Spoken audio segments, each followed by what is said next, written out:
The jewelry box hit the floor with a crack. My mother's secret compartment lay open. I'm holding a ledger with my name on it, and the syringes explain everything.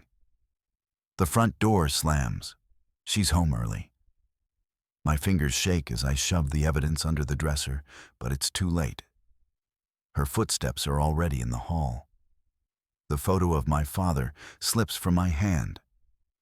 The date on the back doesn't match the story I've been told. My whole life is a lie. And now she knows I know. Dust motes danced in the shafts of afternoon light, slicing through the heavy velvet curtains of the master's suite. Caleb Miller dragged his leaden legs across the Persian rug, the scent of stale lavender and floor wax clogging his throat. Every inch forward demanded a heavy toll from his trembling muscles. Near the mahogany vanity, a rhythmic drip, drip, drip echoed against the baseboard, leaving a dark bloom of moisture on the wallpaper. He shouldn't have been in here. Diane, mother, had been very clear about the master suite being a sterile zone, a place where his contagions could not reach.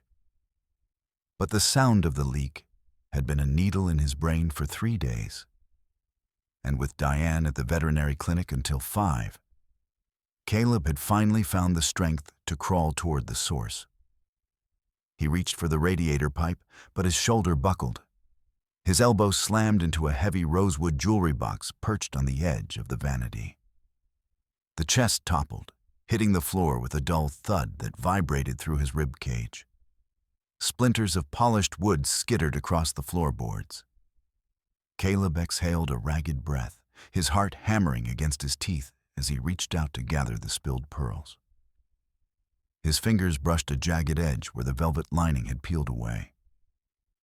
Beneath the faux bottom sat a row of amber vials and a small, leather-bound book. He pried a vial loose. The label read xylazine, industrial strength, for equine use only. His thumb flicked the pages of the ledger. Rows of dates marched down the cream paper, each paired with a precise milligram count. March 12th, 100 milligrams. March 14th, 150 milligrams. Caleb traced the ink, his chest tightening as if a cold hand were squeezing his lungs. On those specific Tuesday mornings, his vision had blurred until the world turned to gray sludge. He stared at the looping cursive of his mother's handwriting.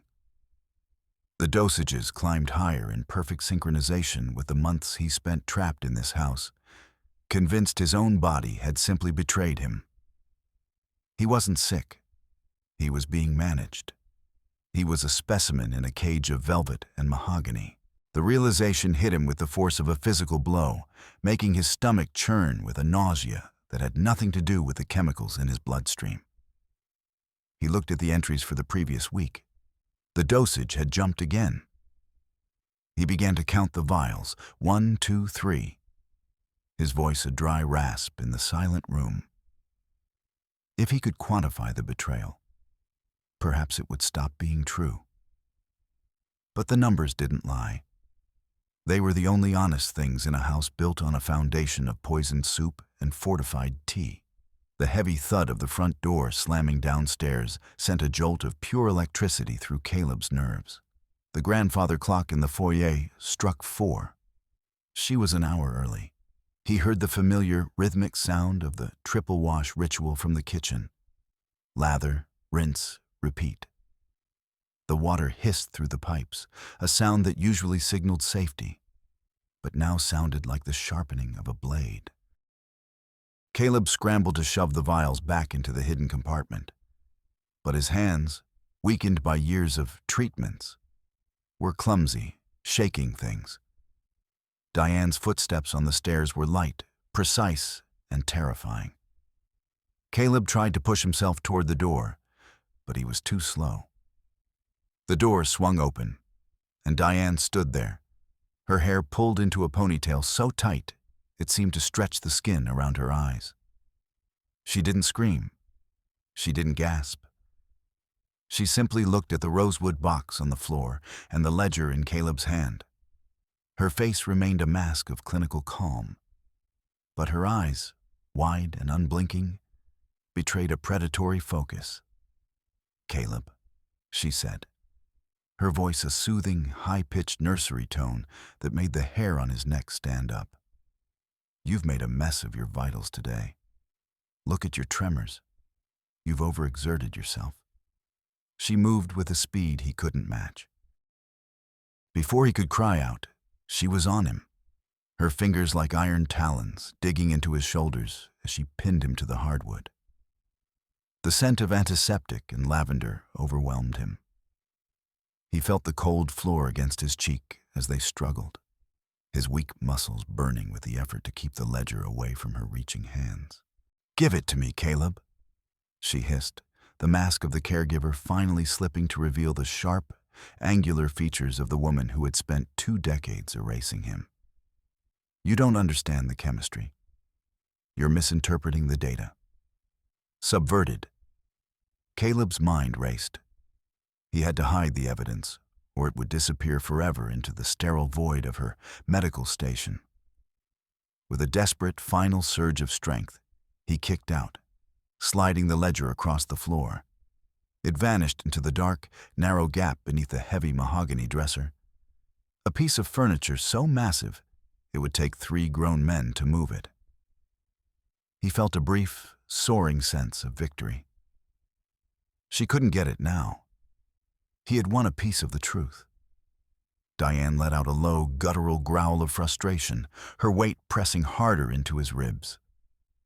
"Fine," she whispered. "Stay there and rot for a moment while I decide how to recalibrate your attitude." As she stood up, dusting off her skirt with 3 sharp flicks of her wrists, Caleb's gaze drifted to the nightstand. A framed photo of his father, Robert, sat there. The man who had supposedly died of a weak heart when Caleb was 6. Caleb had always been told he inherited that same fragility. But as he lay there, his face inches from the base of the nightstand, he saw a loose Polaroid tucked behind the frame. He reached out, his fingers trembling as he pulled it into view. It was a photo of Robert in his final weeks. His skin was the same translucent gray as Caleb's. His eyes were sunken, surrounded by the same dark circles. On the back, in his father's shaky handwriting, was a date and a note. 150 milligrams. Vision failing. She says it's for the nerves. The victory Caleb felt seconds ago evaporated, replaced by a cold, hollow dread. He hadn't just found proof of his own poisoning, he had found the blueprint of a murder. Diane hadn't just started this with him. She was a professional. She had done this before, and she had succeeded. The ledger under the dresser wasn't his shield, it was his father's headstone. He looked up at Diane, who was now standing by the door, and for the first time, he didn't see a mother. He saw a predator who had been feeding on his family for 24 years, and he realized with a sickening jolt that he was the only witness left to a crime that had already been completed once before. He wasn't just a patient, he was a loose end. Diane stepped back into the hallway, her expression returning to that terrifying, blank neutrality. "Since you're so fond of this room, you can stay in it," she said. She pulled the door shut, and the heavy thud of the deadbolt sliding into place echoed through the suite like a gavel. Caleb dragged himself to the door, his fingers clawing at the wood. "Mother, open the door." There was no response, only the sound of her retreating footsteps and then a sharp snip. He reached for the landline on the bedside table, his hand shaking so violently he nearly knocked the handset to the floor. He pressed it to his ear, desperate to hear the steady hum of a dial tone. Silence. He followed the cord down to the floor. It had been severed cleanly, the copper wires exposed like raw nerves. He was trapped. He began to count. 1, 2, 3. He needed the numbers. He needed to find his center of gravity before the world began to tilt. But the numbers didn't help. The air in the room felt thick, smelling of the cinnamon and clove Diane used to mask the metallic tang of the house's secrets. As the minutes ticked by, a new sensation began to creep through his limbs.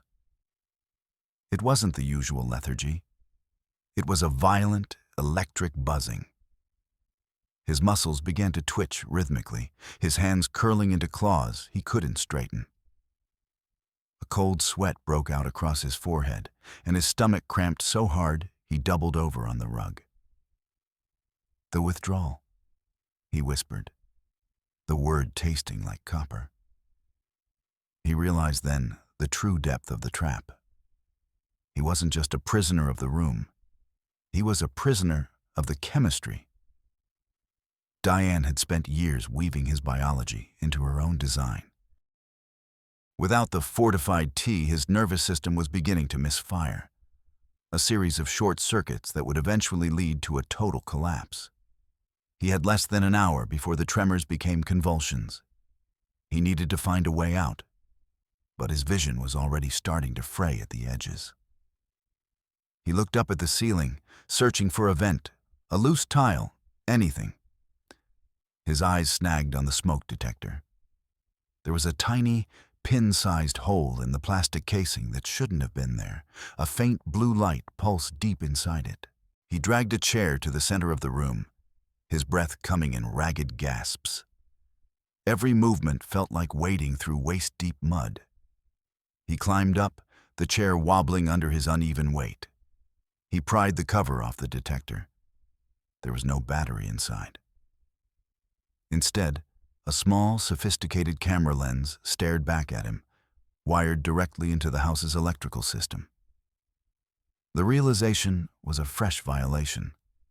She hadn't just been caring for him, she had been watching him. Every private moment, every tear, every secret entry in his journal. She had seen it all from her tablet in the kitchen. She knew about the ledger. She knew about his father's photo.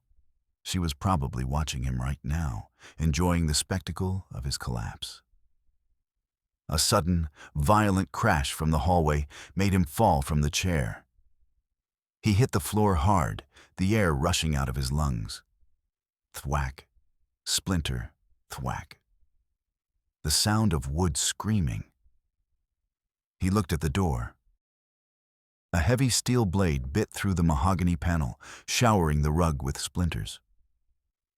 Diane was on the other side with the fire axe from the garage. "Give me the book, Caleb," she screamed, her voice no longer high-pitched or soothing. It was a jagged, raw sound. "I won't let you ruin this. I won't let you leave me." Caleb scrambled backward, his heels digging into the carpet.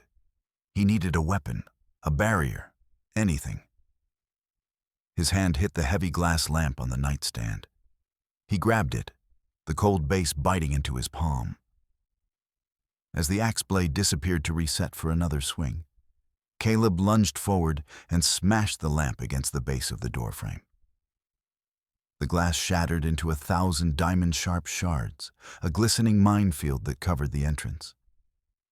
He heard Diane's sharp intake of breath on the other side. She was wearing her soft-soled nursing shoes, thin fabric that would offer no protection against the jagged carpet. "You're only making the recovery harder, Caleb," she yelled. But the chopping stopped. The barrier of glass had given him a few precious minutes. He turned to the vanity, his mind racing through the fog of the withdrawal. He needed to find something to help him, a key, a tool. He yanked open the bottom drawer, spilling out old medical receipts and insurance forms. At the very back, tucked inside a plain manila folder, he found a stack of legal documents. He leafed through them, his eyes widening. They were letters addressed to him from his sister, Megan. "Caleb, why won't you answer? I've called the house 10 times. Mom says you're too sick to talk, but I don't believe her." And beneath those, copies of letters he had sent to Megan. "I never want to see you again. You're a drug addict and a liar. Stay away from this family. The handwriting was a perfect imitation of his own, but the syntax was wrong. It was Diane's voice, cold and clinical, masquerading as his own. She had built a wall of lies between him and the only person who might have saved him. She had made him a ghost in his own life, a phantom that hated the only person who loved him. The sky outside the velvet curtains turned a bruised purple as a low rumble of thunder vibrated through the floorboards. A sudden flash of lightning illuminated the room, followed by a deafening crack that seemed to split the house in two. The lights flickered once, twice, and then died. The rhythmic ticking of the handless grandfather clock downstairs stopped, replaced by a heavy, suffocating silence. Caleb lay on the floor, his chest heaving. The darkness was absolute, broken only by the intermittent strobe of the lightning. His heart was no longer beating in a steady rhythm. It was skipping, jumping like a trapped bird hitting the bars of its cage. The withdrawal was entering its second stage. His vision was swimming with static, and a cold numbness was creeping up his legs. He needed to move. He needed to get to the kitchen, to the medical station, to find something, anything, to stabilize his heart. He crawled toward the door, his hands finding the jagged edges of the broken lamp. He ignored the sting as the glass sliced into his palms, the physical pain, a grounding wire against the chaos in his brain. He reached the hallway. The air here was colder, smelling of damp earth and the ozone of the storm. He felt his way along the wall, his fingers tracing the familiar patterns of the wallpaper. 1, 2, 3, he whispered, his voice a ghost of itself. In the guest room, he saw the silhouette of an old suitcase. He remembered Diane bringing it up from the basement months ago. He dragged himself toward it, his fingers fumbling with the latches. Inside, buried beneath a pile of Robert's old sweaters, his hand brushed something hard and smooth. A smartphone. It was an older model, but the screen glowed to life when he pressed the button. His heart soared. A lifeline. He swiped the screen, but his hope died instantly. A passcode screen. 4 blank circles stared back at him like empty eyes. He tried his birthday. Incorrect. He tried Robert's birthday. Incorrect. Think, Caleb. Think, he hissed, his teeth chattering. What was the one thing Diane valued above all else?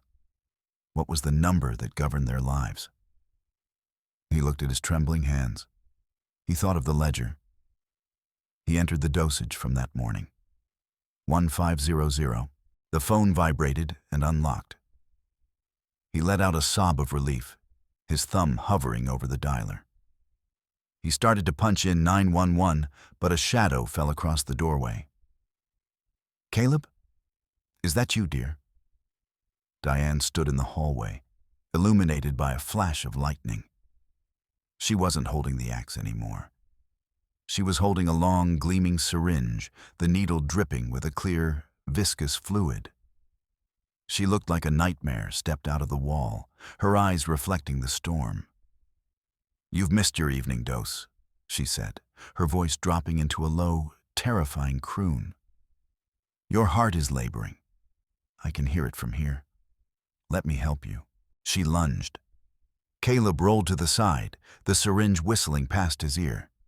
He scrambled toward the stairs, the phone clutched in his hand like a holy relic. Diane was faster, her movements fluid and practiced. She caught him at the top of the landing, her hand slamming into his bruised ribs. They grappled on the edge of the abyss, the darkness swallowing the bottom of the stairs.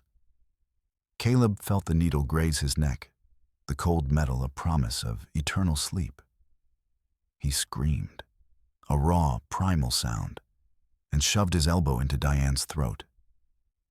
She gagged, her grip loosening for a fraction of a second.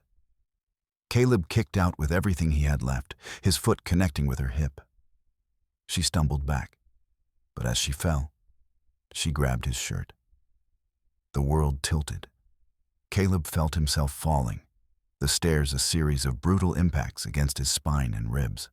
1, 2, 3. He counted as he tumbled, the numbers a frantic prayer. He hit the bottom with a sickening thud, the air escaping him in a ragged wheeze. He lay there for a moment, the world spinning in grayscale.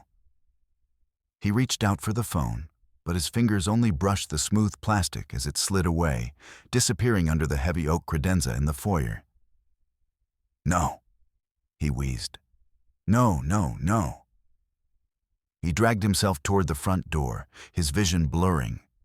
He reached for the handle, his mind already picturing the cool night air, the wet grass, the freedom. He twisted the knob. It wouldn't budge. He looked up. A massive, professional-grade deadbolt had been installed above the handle.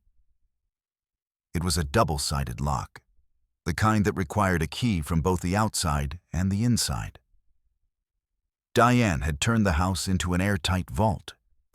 He was trapped in a cage of his own home, and the only person with the key was currently picking herself up at the top of the stairs. Subverted. Caleb pulled himself up to the narrow window beside the door. Through the rain-streaked glass, he saw a pair of headlights turn into the driveway. A silver sedan. Megan. His heart leaped. She had come. Despite the letters, despite the years of silence, she was here. He began to pound on the glass, his voice a hoarse shadow of a scream. "Megan, help me! I'm here!" The car slowed to a crawl. Megan sat behind the wheel, her face pale in the dashboard light. She looked at the house, her expression a mix of hesitation and sorrow. Caleb redoubled his efforts, his fists bruising against the reinforced pane. She was only 20 feet away. She could save him. Then, Megan looked down at her phone. Her shoulders slumped. She wiped a tear from her eye, put the car in reverse, and backed out of the driveway. Caleb watched in stunned silence as the red glow of her taillights vanished into the storm.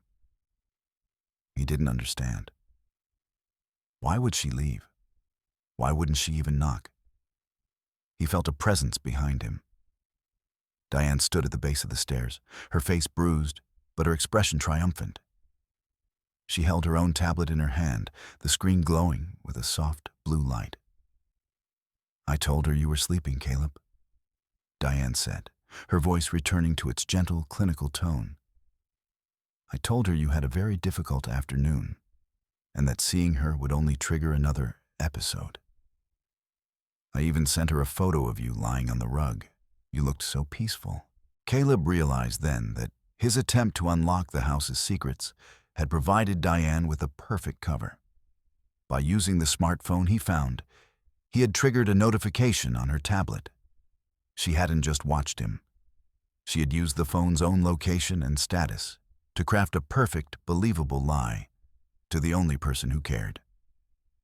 His smart move had been the final nail in his coffin. Megan wasn't leaving because she didn't care. She was leaving because she thought she was being kind by giving him the rest she believed he desperately needed. Diane had weaponized his sister's love against him.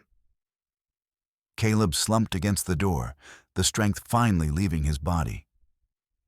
He was at rock bottom. The darkness of the house seemed to press in on him, the walls closing in like the sides of a casket. Diane walked toward him, the syringe refilled and ready. "It's time to go, Caleb. Not just to sleep. We're leaving tomorrow. I've found a lovely cabin in the woods, far away from the toxins of the city.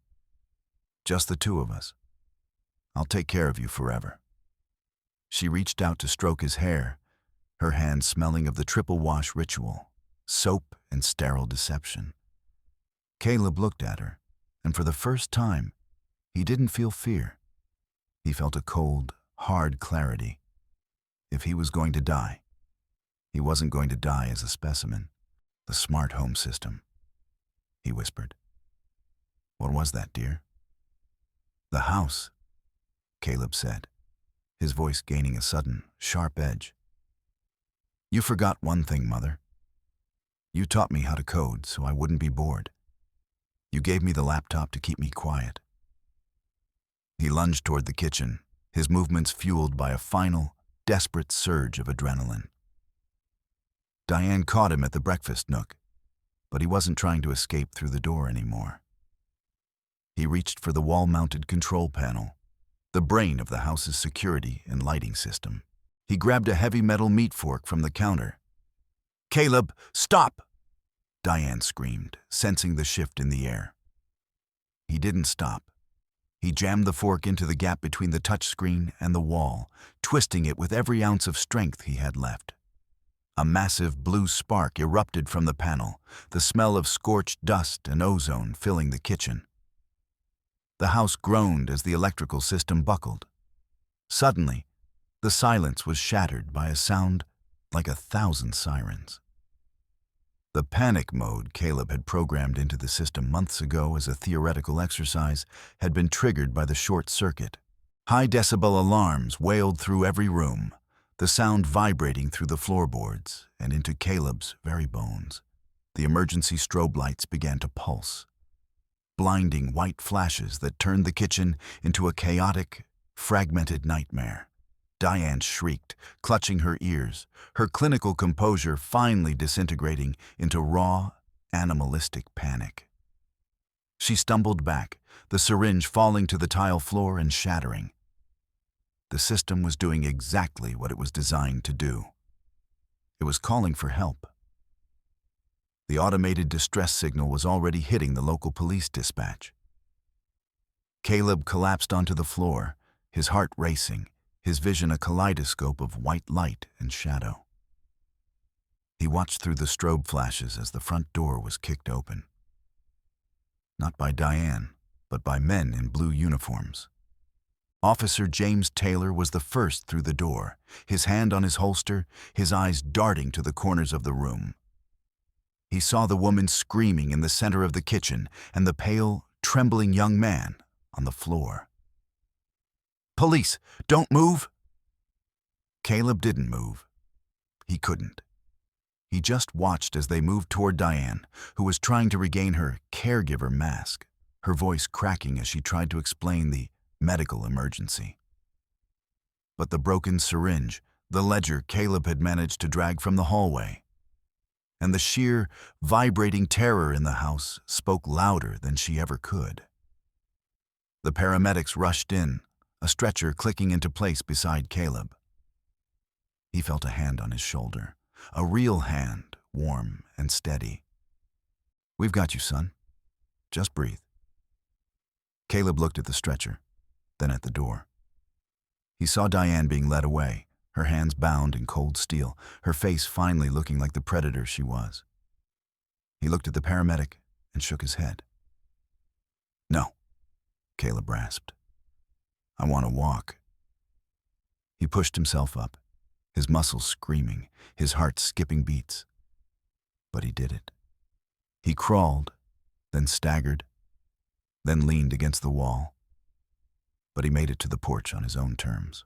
He sat on the top step, the cool rain washing the scent of lavender and cinnamon from his skin. Megan was there, her car pulled back into the driveway, her face a mask of horror and regret as she ran toward him. She didn't say anything. She just held him, her warmth the first real thing he had felt in years. A year later, the sun was setting over Oak Haven Park. The air was crisp, smelling of cut grass and the coming autumn.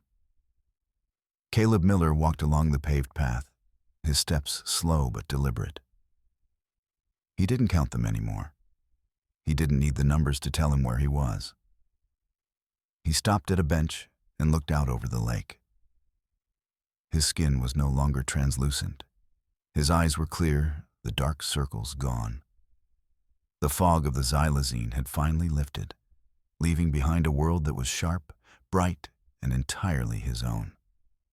He reached into his pocket and pulled out a small, leather-bound journal. It wasn't a record of symptoms anymore. It was a list of places he wanted to go, books he wanted to read, a life he was finally beginning to live. He watched the sun dip below the horizon, the sky turning a brilliant, untainted orange. He was no longer a patient. He was no longer a specimen. He was Caleb Miller, and for the first time in 25 years, he was breathing air that didn't taste like poison. He stood up, adjusted his jacket, and walked toward the exit of the park. He didn't look back. The house on the hill was gone, sold and gutted, its secrets buried under new floorboards. But Caleb didn't need to forget the past to own his future. He just needed to keep walking, 1 step, 2 steps, 3 steps. And then he stopped counting and just walked.